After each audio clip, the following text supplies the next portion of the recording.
মৌ আলুর পকোড়া বানাবো।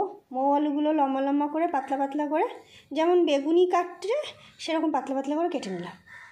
বেসন নিলাম, তার ভিতরে আদা আর লঙ্কার পেস্ট দিলাম, হলুদ দিলাম, পরিমাণ মতো লবণ দিলাম, নিচে গুঁড়ো দিলাম।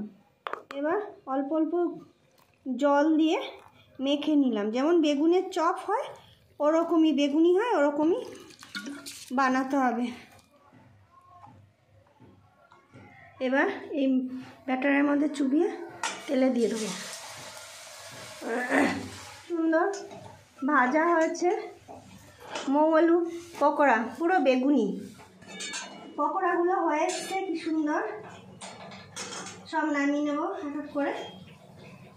এই মিষ্টি আলু বা মৌ আলু পকোড়াগুলো দেখুন কি সুন্দর হয়েছে, পুরো বেগুনের মতো দেখতে, খেতেও দারুণ। আপনাদের যদি ভালো লেগে থাকে একটা লাইক করবেন আর কমেন্টে জানাবেন কেমন হয়েছে।